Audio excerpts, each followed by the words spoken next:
On February 21st last year, one exciting event was recorded and placed on YouTube, which nobody seemed to notice, yet it became even more exciting when the puzzle began to fit in some way.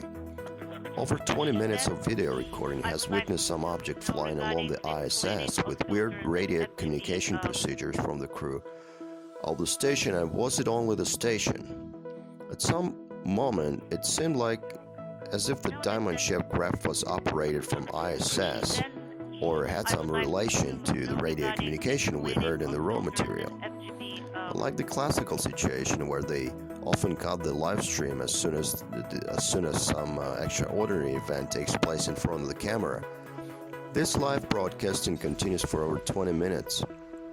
Some code words were mentioned as well.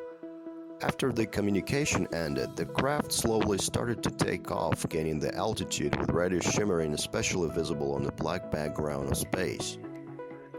The whole event took place, as been mentioned, in February 2020, and the next recording from ISS presented here was made in the same month of the next year of 2021, where similarly the same type of diamond-shaped craft escorted the ISS and is depicted from two recordings presented here from two different angles. The similar type of craft is recognizable from the distance, and the camera seemed to be pointing on them without any interruption, as it usually happened.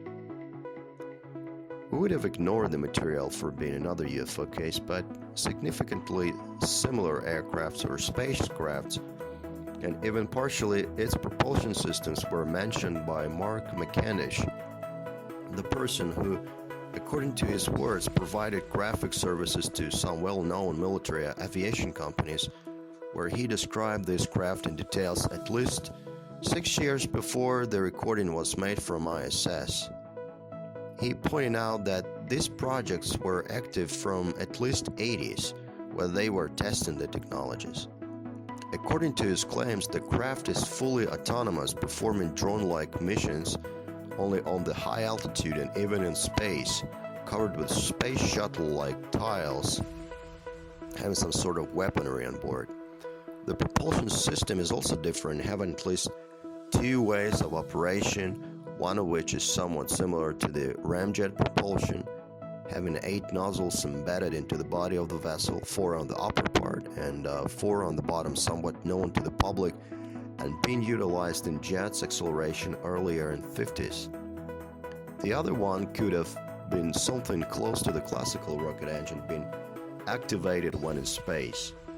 Speculations also go as far as having the gravity control system on board, as well as yet unacknowledged on any level due to the case of national security or something, yet we are getting leaks that such systems were secretly used on B-2 stealth bomber and quite possibly some others.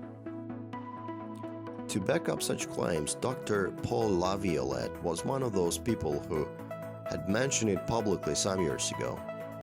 On the other hand, McCandish also clearly mentioned those crafts were first-generation Auroras, so other upgrades are likely to exist in covert states, being hidden from the public. Similar cases seem to play out with F-117 B-2 stealth bombers classified in the past, the projects which were declassified until now, yet some of their propulsion system remain questionable considering some of those claims by Dr. Laviolette, particularly secret application of electromagnetic propulsion on B-2 bomber, front trailing edge of which was charged by high electrical potential, reducing the frontal drag and air friction on high velocities. Other testimonies seem to witness them silently hovering above the ground with no visible nozzle, exhaust or sound associated with it. Taking this into account adds up Boyd Bushman's claims, former head military aircraft engineer of Lockheed Martin, that they use this kind of propulsion of opposing magnetic fields it is shaped like a classic aircraft device, yet ignoring the rules of aerodynamics and based on completely different principles when it comes to the propulsion system, which tends to be a natural wave to disguise a completely off-planet way of operation, being embedded into unquestionable design of somewhat traditional aircraft.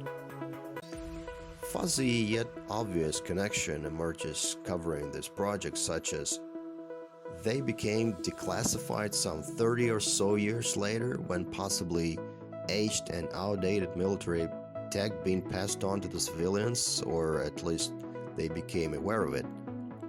This happened with F-117 aircraft, then with B-2 bomber, and appears to be happening with Aurora, or whatever you may call it, yet in somewhat shyer, humble way, as if again giving you the chance to figure out for yourself.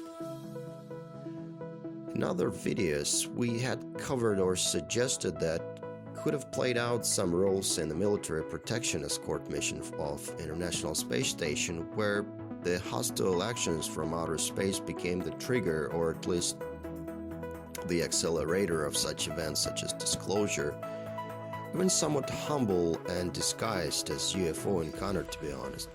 Disclosure where one should figure out stuff for himself, given the fact that official data is provided.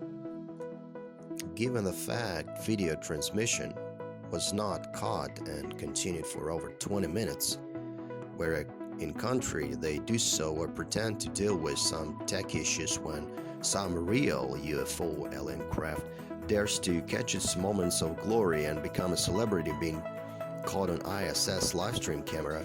When you mean kind of this live stream, here we should consider the possibility of advancement they already possess, given the logical assumption covert military projects at least 30 years ahead of civilian access.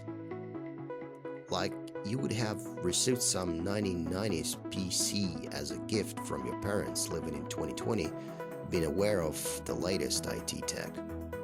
If our human fellows possessed the technology 50 years ahead of everything you could have imagined, then this is not about scientific advancement, but question of control that comes into play, and genuine motives behind of those who assume they can handle the truth.